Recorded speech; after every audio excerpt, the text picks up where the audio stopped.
God can even use children to minister to himself and to share his message with others.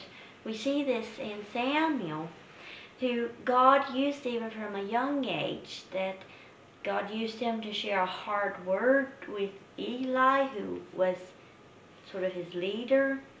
He heard the voice of God as a child. He had godly parents, and God used him as he was raised near the tabernacle, and then God raised him up into a godly man. So it's important for us to realize that God can use children, and that we should not neglect children or just push them over to the side, but it's important for us to reach out to children and to train them in the ways of God. So 1 Samuel chapter 1 starts out with a man going up to Shiloh for his yearly visit to worship God. Why does the book start out with this? Why start out with Shiloh? Why start out with the priesthood? Why start out with Samuel? Why doesn't the whole story start out with David? Well, it shows that there is this family who are covenant faithful, who are going up, doing their yearly visit to the tabernacle to worship God, and they are in contrast with the majority of the Israelis. We also see the comeback of the priesthood. There's no mention of priests in Judges, and there was only once where the ark is mentioned in Judges. But both the priest and the Ark of the Covenant are mentioned over and over in 1st and 2nd Samuel. And the position of the priesthood and the view of the ark have deteriorated at the beginning of Samuel, but it develops, and even David moves on and shows the people how valuable and important it is to honor those. And even Samuel, how he started to bring about this change, how he brought the people back to God.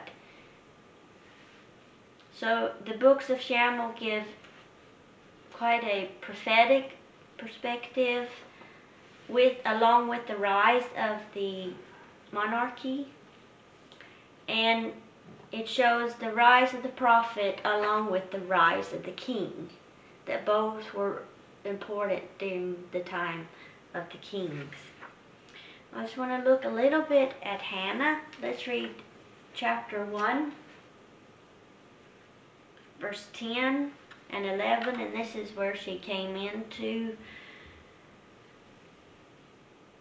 the temple of the Lord. And here it says, "She, Hannah, was deeply distressed and prayed to the Lord and wept bitterly. And she vowed a vow and said, O Lord of hosts, if you will indeed look on the affliction of your servant, and remember me and not forget your servant, but will give your servant a son," because remember that she was barren, "then I will give him to the Lord all the days of his life, and no razor shall touch his head." So that was kind of like she would make a Nazirite vow, where Samuel would be a Nazirite. And so she was one who can see the anguish and the real cry and longing in her heart. And God answered her, and God gave her a son.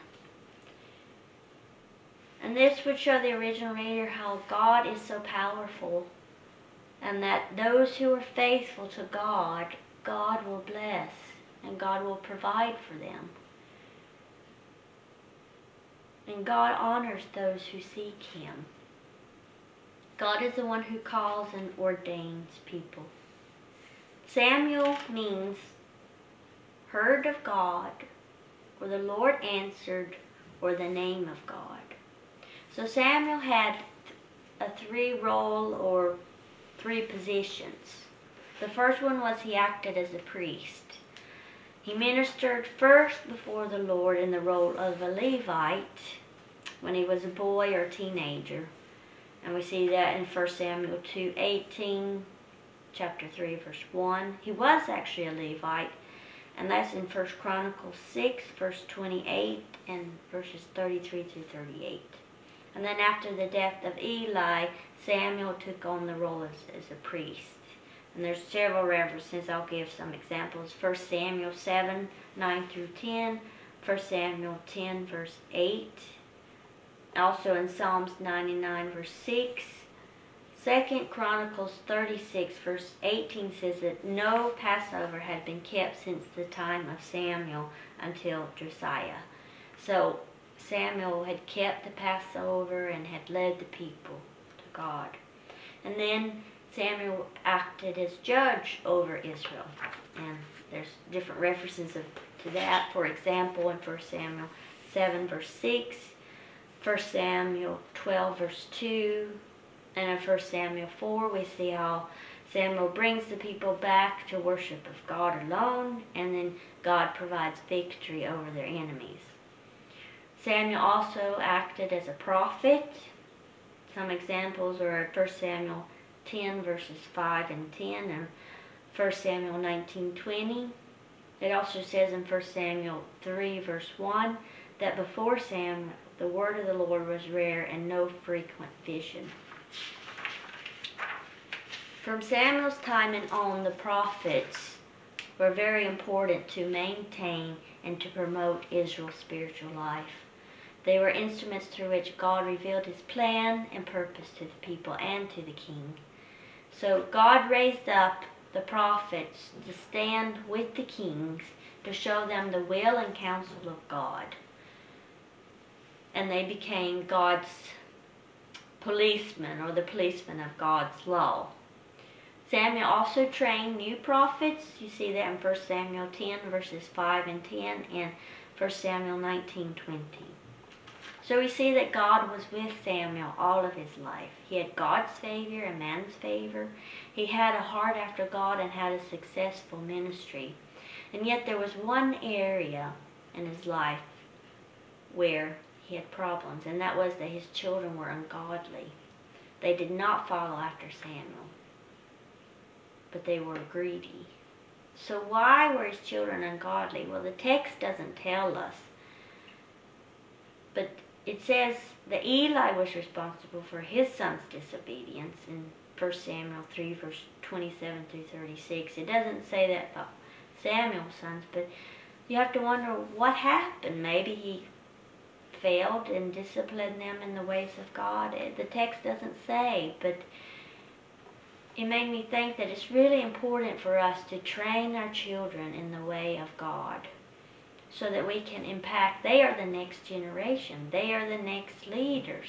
So it's important that we really reach out to them and disciple them and develop relationships with them. And this isn't only the responsibility of the parents, but it's also the responsibility of every Christian that's around them, even singles.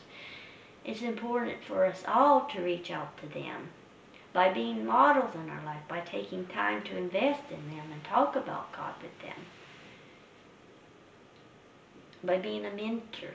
So reach out to the kids that are around you and share God with them.